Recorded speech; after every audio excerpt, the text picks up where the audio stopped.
Hi everyone, I'm Alister, Benn, and you're watching Expressive Photography. Now, this is the first Wednesday video for ages, actually, and in it I want to address something that's very close to my heart, which is the concept that landscape photography is meditation. It is a mindfulness practice. Now, in the video coming up on Sunday, I am going to be in the field locally around here where we live in the west of Scotland, focusing on out of focus and shallow depth of field photography. So it's very intimate, it's very personal, it's very engaging, and it's not necessarily very accessible in terms of photography. So at the end of the day, the images that we're kind of making are very abstract, but they're very you're 100% in the moment when you're making them.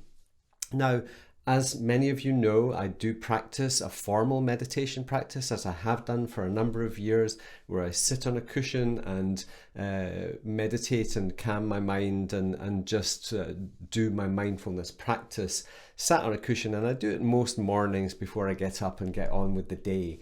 And I find that's the best time for me to just set my intention for the day.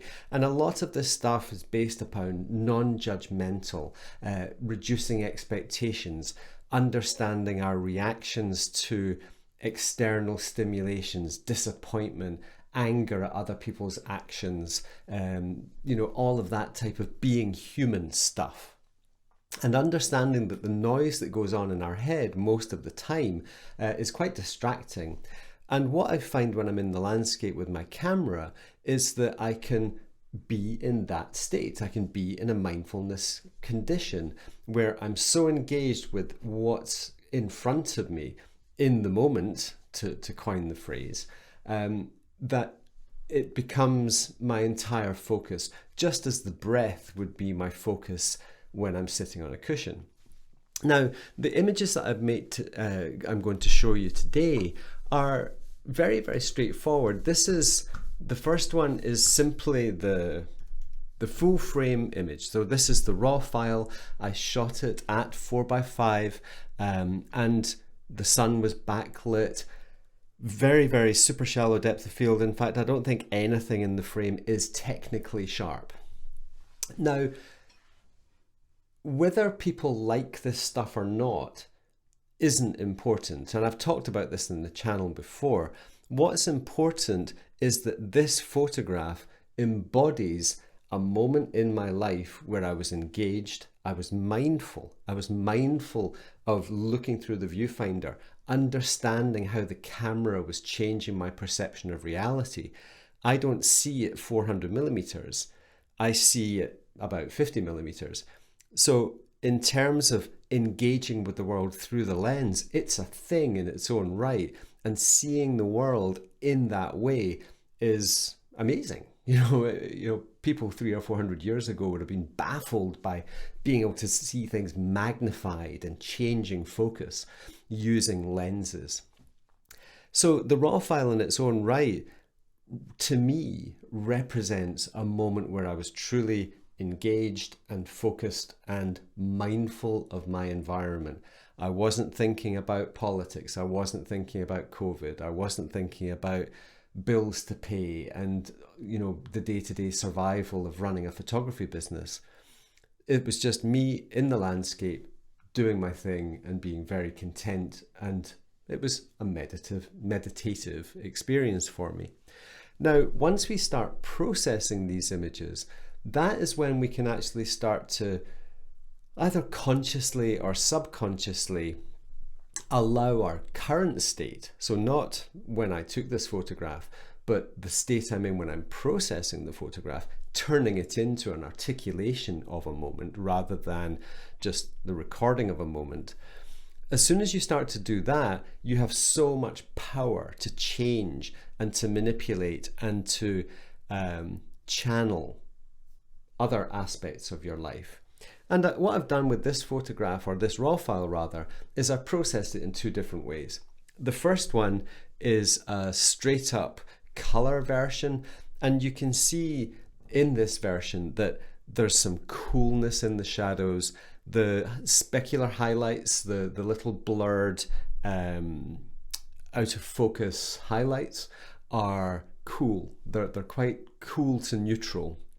And what that's done is it's thrown the whole color space into a much cooler feel. It doesn't quite feel the same as if it was that early morning. And I think when I processed this version, I was kind of allowing some of my angst or some of my negativity to flow into the photograph. And it was a very cathartic thing for me. It felt very therapeutic in a way, but the warmth that I've left in it is the joy, it's the optimism, it's the hope. And those things for me are super important, to help get through life. It's tough enough as it is without hope. So this color version is a mixture of melancholy and optimism. It is still, for me, deeply personal because it still represents to me a moment of mindfulness, a moment in the landscape. And even the time in front of the computer, I can allow that to be a meditative time as well, as long as I'm not too judgmental, as long as my mind isn't wandering all over the place, as long as I'm conscious. Because pretty much the definition of meditation is the art of noticing. And if I notice when I'm not in the moment, that is meditation. And when I'm in the field, if I'm noticing that I'm too bothered thinking about, oh, is this going to be popular on social media? Or I wonder if this is going to get any likes on Insta? Or are people going to think I'm a rubbish photographer if I post this? All of these thoughts are very, very negative, and they do not help us to engage with the world around us. So mindfulness is just a fundamental part of who I am now, and I try to practice it whenever I can. And when I have a camera in the field, I am being mindful. The final version here is just a black and white, and as soon as we strip the color, the emotional context changes. Now, this week, I'm starting to get back into my book. It's been shelved since April because I've been so busy trying to build the business because of all the cancelled workshops. So I'm finally getting back into the book, The Colour of Meaning. And I hope to get that out sometime in late October, early November at the very, very latest, with some accompanying processing videos to help show how we can choose and manipulate our colours to form the colour palettes that we're looking for. Now, this black and white version is the luminosity and contrast version. This is where we were with the book that I published a couple of years ago. We just have luminosity and contrast. And without the colour, it has a very, very different feel to it than the one that we looked at a few moments ago. This strips reality down to its bare bones, and all we have is the luminosity and the contrast to help us engage.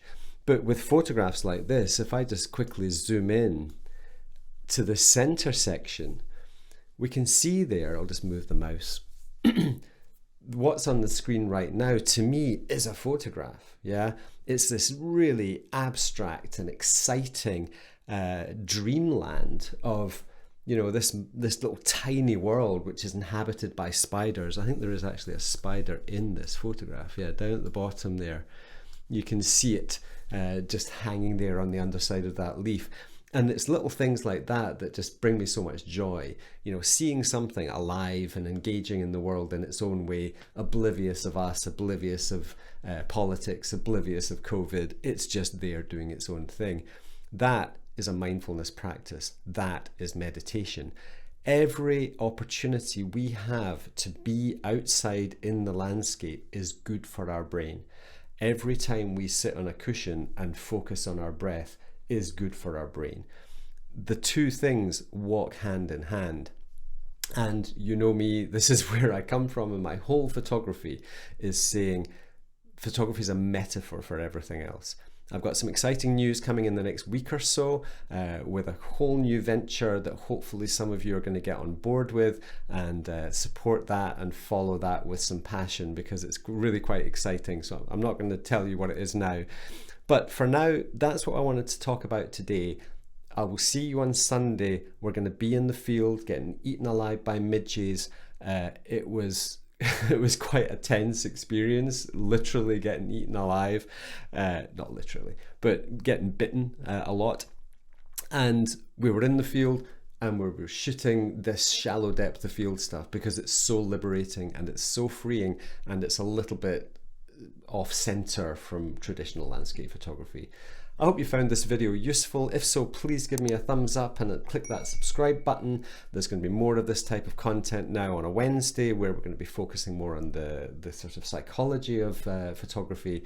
And like I said, something very exciting coming soon. If you want to look at the Luminosity and Contrast book, if you haven't done so already, I can highly recommend it. I think it will change how you see the world, and it's a perfect prelude for the Colour of Meaning, which will be coming along later in the autumn. Thanks for watching as always, and have a great day. Thanks. Bye.